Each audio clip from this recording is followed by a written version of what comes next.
Salam alaikum. Dans cette vidéo, nous allons entamer la notion d'application linéaire. Donc, vous voyez là, nous avons la notion d'application. Faisons un petit rappel.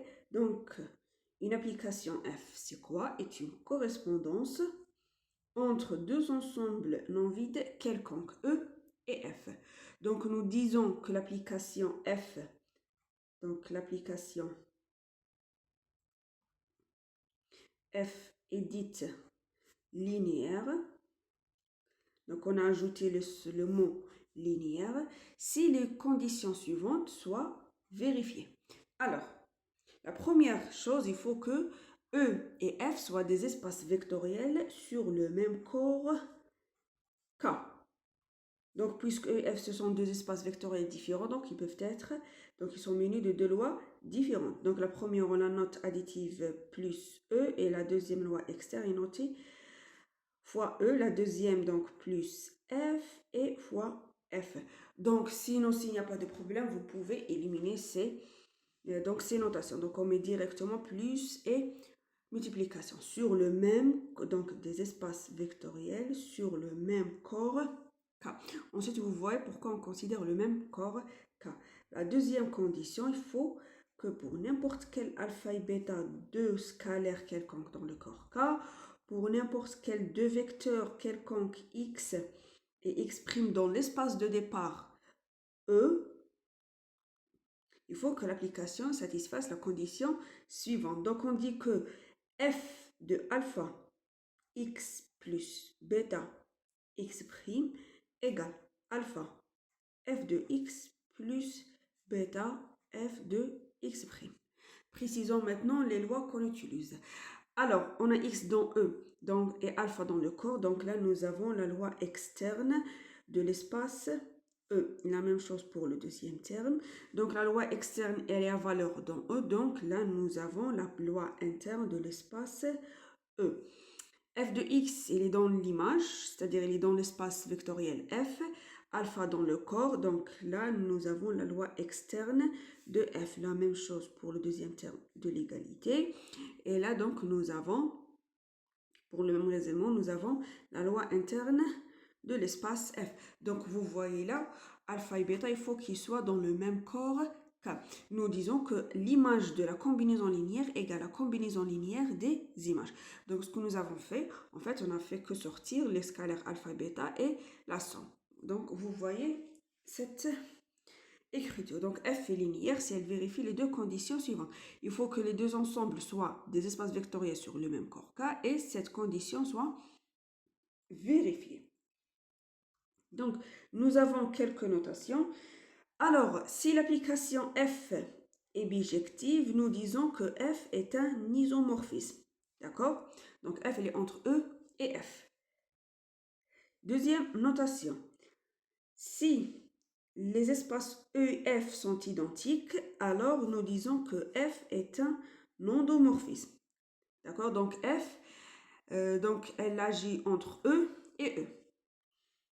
Et si F est bijective et les espaces sont égaux, nous disons que nous avons un automorphisme. D'accord? Donc un automorphisme, c'est quoi? C'est un isomorphisme et endomorphisme en même temps. D'accord? Considérons un premier exemple. Comme d'habitude. Donc, prenons F, une application définie de R3 dans R2. Donc, vous voyez, nous avons deux espaces différents. Elle est définie par Fx, Y, Z égale quoi? Donc, pour chaque triplet, elle nous donne un couple. La première composante du couple est 2x plus 3y, la moins z. Et la deuxième composante de l'image égale x plus z. Donc, pour chaque triplet, voilà, 1, 2, 3, elle associe un couple. Voilà, 1 et 2. Voilà.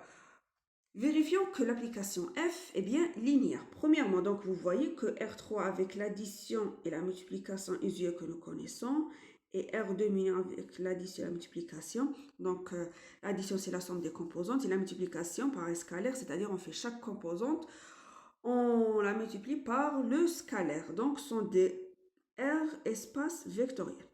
Donc, la première condition des applications linéaires, eh bien, vérifier.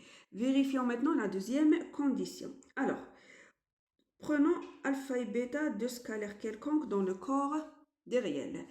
X et x', deux éléments de l'espace de départ, c'est-à-dire dans R. De triplés quelconques dans R3. Alors, on a les composantes de X, c'est quoi? Donc, c'est un triplé comme d'habitude, X, Y, Z. Et X', c'est un autre triplé, X', Y', Z'. Donc, il faut vérifier cette condition, F alpha X plus bêta X'. Alors, cette notation, nous avons déjà parlé de ça dans le cours des sous-espaces vectoriels. Alpha X plus bêta X', c'est la même chose. Donc, on commence toujours par le côté gauche de l'égalité. Ensuite, on vérifie qu'elle est égale à ça. Alors, on commence par ça. F de alpha X plus bêta X'. Donc, on a dit X, c'est le triplé X, Y, Z. Et X', voilà ce triplé. Alors, égal quoi? Donc, on multiplie celui-là par alpha et celui-là par bêta. Ensuite, on fait la somme des composantes. Puisque nous avons fait ce calcul-là, donc c'est pas la peine de perdre le temps. Donc, on va le faire rapidement. Donc, la première... Donc, finalement, donc, ça c'est une combinaison linéaire. Elle reste toujours un triplé, d'accord? Donc, nous avons fait un triplé avec un calcul. Ça reste toujours un triplé. Donc, la première composante est bien alpha x plus bêta x'. La deuxième composante, c'est alpha y plus bêta y'. La troisième composante est alpha z plus bêta z'. Donc, vous voyez là, nous avons fait une sorte de composition. Donc, au lieu de mettre f de x, f de triplé x, y, z, non, nous avons fait l'image de ce triplet-là. D'accord? Et comme d'habitude, donc, on remplace dans l'expression de l'application f. Alors, je vais mettre les parenthèses en rouge. Donc, l'application f, qu'est-ce qu'on dit? C'est 2 fois la première composante de l'antécédent, plus 3 fois la deuxième composante de l'antécédent, moins la dernière composante de l'antécédent. Alors, la première composante de l'antécédent, c'est quoi? C'est 2 fois, c'est tout, alpha x plus bêta x'. Ensuite, plus 3, la deuxième composante qui est bien alpha y plus bêta y', moins z. Z, c'est quoi? C'est alpha z plus bêta z'. Voilà la première composante de l'image. Voilà, donc on met une virgule en rouge. Ensuite, x plus z, la deuxième composante. X plus z, c'est quoi? C'est alpha x plus bêta x'. Voilà, vous pouvez se débarrasser des parenthèses. C'est juste pour vous montrer comment les choses se passent. Alors, et voilà la deuxième. Donc, l'objectif, c'est quoi? C'est d'avoir une formule sous la forme alpha fois fx plus bêta fois fx'. Donc, ce que nous allons faire dans notre calcul, est bien de faire simplifier donc les calculs en des termes en alpha et d'autres termes en bêta. En utilisant bien sûr le fait que l'espace de départ et d'arrivée sont des espaces vectoriels. Donc, on va utiliser les lois internes et externes. Alors,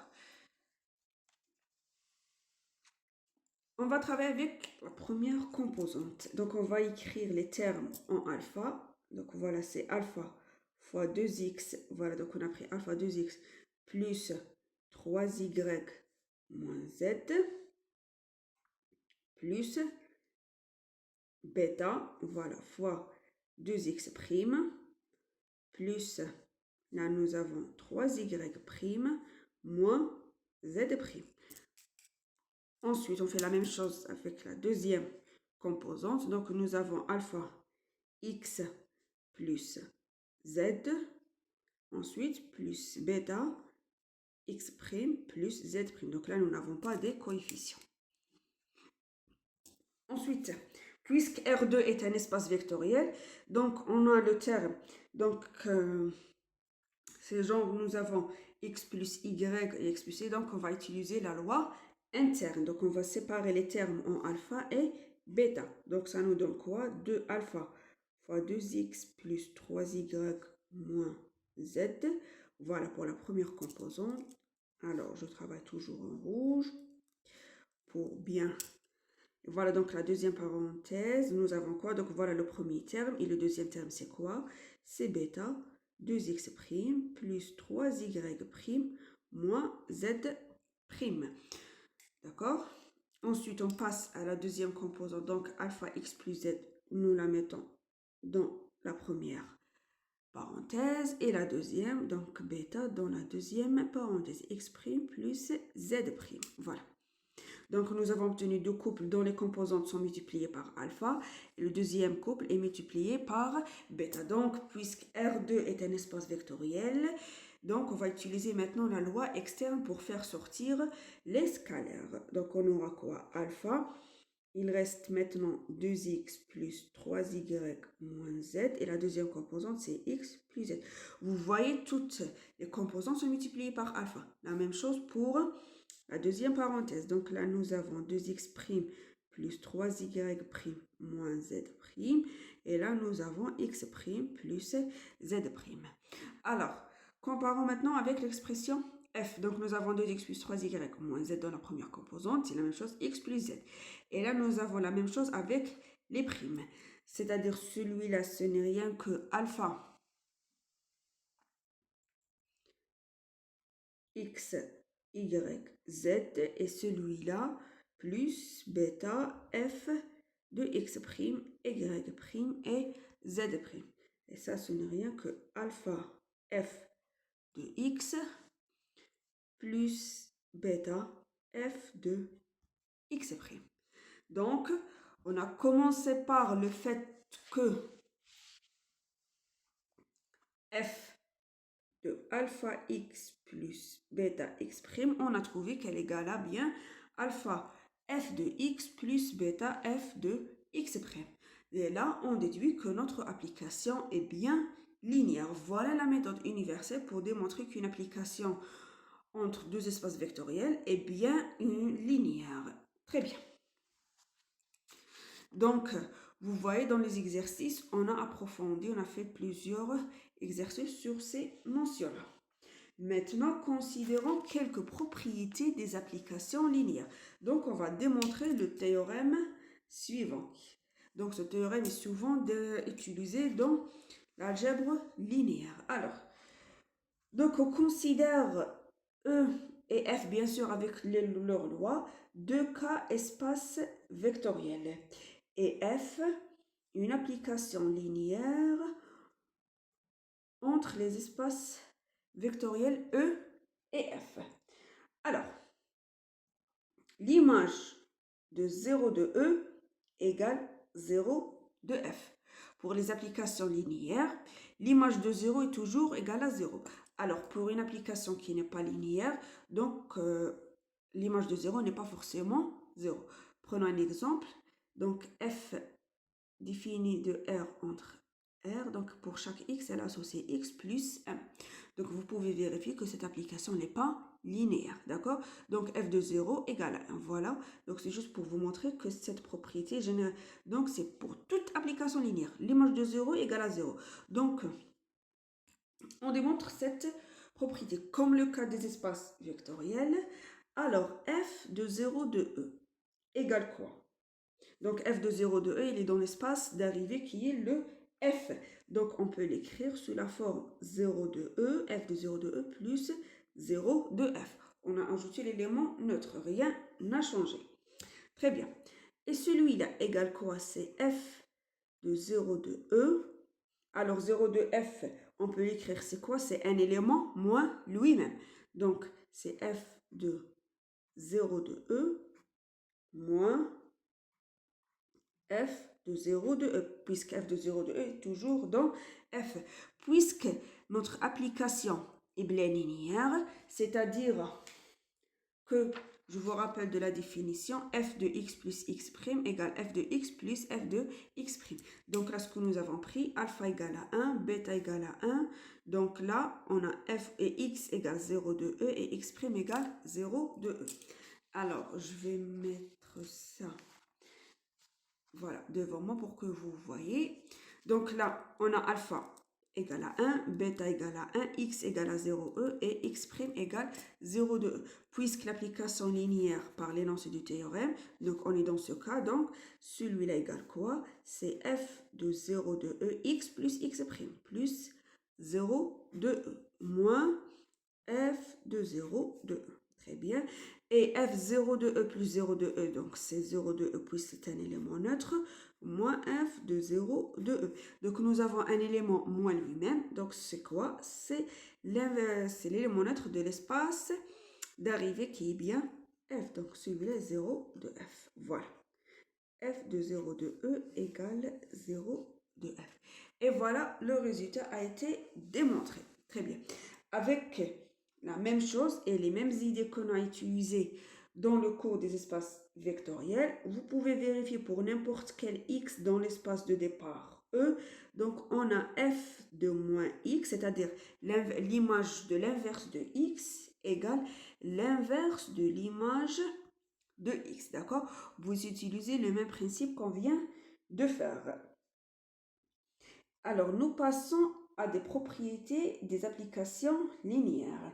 Alors, l'image de l'application f, qui est bien f de e par définition, est un sous-espace vectoriel de l'espace d'arrivée. Alors, l'image d'une application linéaire, c'est quoi? D'une application, en général.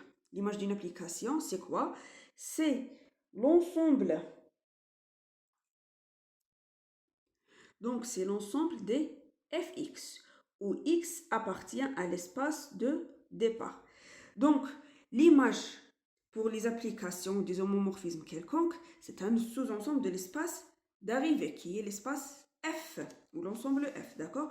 Mais pour les applications linéaires, on démontre tout de suite que c'est un sous-espace vectoriel de l'espace d'arrivée. Donc, le mot sous-espace, c'est-à-dire qu'on va parler des bases, des dimensions et d'autres calculs et d'autres propriétés qu'on va parler dans les prochaines vidéos, Inch'Allah, sur les applications linéaires. Alors, on va démontrer que celui-ci est un sous-espace vectoriel de F. Pour les sous-espaces vecteurs, qu'est-ce qu'on a dit? Il faut que la première condition, il faut que le 0 de F appartient à l'image de F. Alors, et la deuxième condition pour les combinaisons linéaires. Comment démontrer? Alors, on a 0 de F. Est-ce qu'il appartient à l'image? Alors, on a 0 de F d'après la première propriété égale quoi? C'est F de 0 de E. D'accord? Alors, donc, on a trouvé un élément X. Donc, l'image, c'est quoi? Il faut trouver un élément X tel que Y égale F de X. Donc, on a trouvé X qui est bien 0 de E. Alors, ça implique que 0 de F appartient bien à im de F. Voilà la première condition du sous-espace vectoriel. Pour la deuxième condition, donc, prenons deux scalaires quelconques, donc soit alpha et bêta, deux scalaires dans le corps K. Alors prenons y et y', deux éléments quelconques de l'image de F. Il faut démontrer que alpha y plus bêta y' appartient à l'image de F. Voilà, il faut démontrer ce résultat-là. Donc vous voyez qu'on utilise certaines notions de l'espace de chapitre précédent. Voilà, c'est la suite. Alors, alpha, donc il faut démontrer que celui-là appartient, c'est-à-dire qu'il faut chercher un antécédent, donc l'image, donc il faut chercher un antécédent dans E. Alors, on écrit alpha y plus bêta y' égale quoi? Puisque y et y' appartiennent à l'image, c'est-à-dire il existe des antécédents, c'est-à-dire y égale quoi? C'est f de x plus bêta égale à f de x prime. D'accord? Donc là, je n'ai pas précisé les lois de f ou de e, c'est évident. Donc là, puisqu'on travaille dans f, donc là, c'est la loi interne de f, ça c'est la loi externe de f. La même chose ici. Maintenant, on a l'application f est linéaire, c'est-à-dire alpha fx plus bêta fx prime égale quoi? C'est f de alpha x plus bêta x prime. Donc f, on a utilisé linéaire. Voilà. Très bien. Donc vous voyez, celui-là appartient toujours à l'image de f puisque nous avons une égalité. Alors, on a trouvé un antécédent. Voilà qu'on appelle grand X. Nous avons trouvé bien un X dans E. Voilà, puisque X exprime son E alpha bêta, donc celui appartient à E. Donc, on a trouvé un antécédent de cet élément. Voilà, cela prouve que f alpha x plus bêta x prime appartient à l'image de f. Très bien. Passons maintenant à une autre propriété des applications linéaires. Très bien, donc on a parlé de l'image. Nous avons un autre ensemble bien connu dans les applications qui est le Kerr. Alors, si vous venez de Kerr, donc le Kerr de f qui est un sous-ensemble de E et aussi un sous-espace vectoriel de E. Très bien. Alors, le Kerr de f, c'est quoi? Donc, c'est une, plus qu'application linéaire, c'est en fait une application, c'est une extension de cette application. Donc, c'est quoi? C'est l'image réciproque de 0 de f, de 0 de l'espace d'arrivée. Donc, on démontre que celui-là est aussi un sous-espace vectoriel de l'espace de départ E. Comme d'habitude, on prend, donc, est-ce que 0 de E appartient au Kerr de f? Donc, pour vous préciser, donc f moins a de 0, c'est quoi? C'est l'ensemble des éléments x appartenant à l'espace de départ E, tel que f de x égale à 0 de f. Alors, est-ce que 0 de E appartient au Kerr de f? Alors, on a 0 de E. Pour qu'il appartient, il faut calculer son image. Donc, f de 0 de E égale quoi? Égale à 0 de f. On a déjà calculé ça dans la première propriété. Ça implique que 0 de E appartient bien au Kerr de f. C'est-à-dire donc le Kerr contient toujours l'élément 0. Maintenant, on vérifie la deuxième condition du sous-espace vectoriel. Donc, on prend deux scalaires quelconques, deux éléments quelconques x et x' du Kerr de f. On démontre que alpha x plus bêta x' reste toujours dans le Kerr de f, d'accord? Pour que cet élément appartienne au Kerr de f, il faut que son image égale à 0. Alors, on calcule l'image de f de alpha x plus bêta x'. Nous avons l'application f est linéaire. Ça implique l'image de combinaison linéaire égale la combinaison linéaire des images. Puisque x appartient au Kerr de f, c'est-à-dire fx égale à 0 de f, donc cette quantité est nulle, donc cette quantité aussi nulle. Donc, on utilise une autre propriété qu'on a déjà démontrée dans le cours des espaces vecteurs de règles de calcul. Donc, le produit d'un scalaire par 0, ça donne toujours 1, 0. Donc, ça nous donne alpha fois 0 de f plus bêta fois 0 de f. Et celui-là égale à 0 de f. On a utilisé le calcul dans un espace vectoriel. Ça implique que, donc on a trouvé que l'image est nulle. Ça implique que fx plus bêta x' appartient au Kerr de f. Voilà. Donc, ça implique que le Kerr de f est bien un sous-espace vectoriel de l'espace de départ E. Très bien. Continuons avec les propriétés. Très bien, nous avons maintenant une très bonne propriété des applications linéaires. Donc, l'application f est injective si seulement si le Kerr de f est réduit au 0 de l'espace de départ. Alors, on a dit que le Kerr c'est un sous-espace vectoriel de l'espace de départ E. D'accord? Il contient toujours le 0. Voilà, je vais encadrer ça. Puisque tout sous-espace vectoriel contient toujours le 0. Mais pour une application linéaire f soit injective, il suffit, nous avons une équivalence là, il suffit que le Kerr soit réduit à 0, c'est-à-dire qu'il ne contient aucun autre élément que le 0 de E. Donc, nous allons démontrer cette équivalence. Alors, supposons pour le moment que, alors, Kerr de f, supposons que Kerr de f, pardon, non, je vais commencer comme d'habitude, donc c'est la même chose.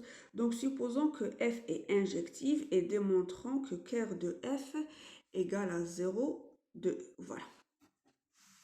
D'accord. Alors, le cœur de f égale quoi? Le cœur de f, c'est quoi?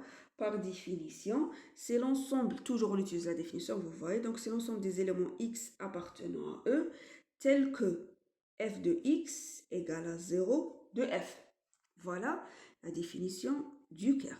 Alors, 0 de f, d'après la première propriété, égale quoi? Donc, c'est l'ensemble des éléments x appartenant à fe, tels que fx égale, donc 0 de f, c'est f de 0 de e. Très bien. Maintenant, par hypothèse, nous avons l'application f est injective. La définition d'une application injective, c'est quoi? Pour n'importe quel x, y dans l'ensemble de départ. Donc, l'application injective, donc c'est une notion voilà, que vous connaissez. X, Y dans E, tel que fx égale fy, implique que x égale y. Alors, nous avons fx, donc y dans notre cas égale à 0 de E, puisque f est injective, ça implique que cet ensemble, voilà, donc le cœur de f égale quoi? L'ensemble des éléments x appartenant à E, donc ça implique quoi? X égale à y, c'est-à-dire que x égale 0 de E. Et celui-là, c'est-à-dire que le cœur égale bien 0 de E. Voilà. Donc, on a démontré la nécessité. Démontrons maintenant le deuxième sens. Donc, supposons maintenant que le cœur de f égale 0 de E et démontrons que f est bien injective. D'accord. Oh là là, je sais pas, la feuille est un peu inclinée. Plutôt, c'est mon écriture. Hein. Je m'excuse. Alors, pour démontrer qu'une application quelconque est injective, voilà la définition. Donc, considérons... alors là, il ne faut pas mélanger entre x et y, extrême, vous voyez. Donc, une fois donc, on prend y dans l'image et x dans un antécédent, c'est juste des notations. Alors, donc, supposons que, donc, prenons fx égale f de x', donc cœur de f est injectif. Alors, soit x et x' dans E, d'accord? Et nous avons le fait que cœur de f égale à 0, donc on démontre que f est bien injectif. Donc, on a f de x égale à f de x'. Ça implique quoi? Donc, on va ramener ça dans le côté gauche. Ça implique f de x moins f de x' égale 0 de f. Donc, on a énoncé cette propriété. Donc, on a dit que f de moins x est moins f de x, donc égale à f de moins x. Et nous avons l'application est linéaire, ça implique le côté gauche égale à f de x moins x'. Celui-là égale à 0 de f. Très bien. C'est-à-dire, puisque l'image de x moins x' égale à 0 de f, ça implique que... Ah, pardon, ça implique que x moins x', elle est où? Il appartient au cœur de f. Mais, d'après l'hypothèse, le cœur de f égale à 0 de e. Ça implique que x moins x' égale exactement 0 de e. Et puisque celui-là égale à 0 de e, on travaille donc dans un espace vectoriel, on va utiliser la règle de calcul x égale x'. Ça implique que notre application f est injective. Voilà. Donc, je répète, pour les applications linéaires, là, je précisais, donc pour les applications linéaires. Donc, l'application f est injective si seulement si le cœur est réduit à 0. D'accord? Donc, si nous avons un cœur égal à 0, on déduit que l'application est injective. Si l'application est injective, on déduit que le cœur est égal à 0. On vient de faire la démonstration. Maintenant, donc voilà, nous avons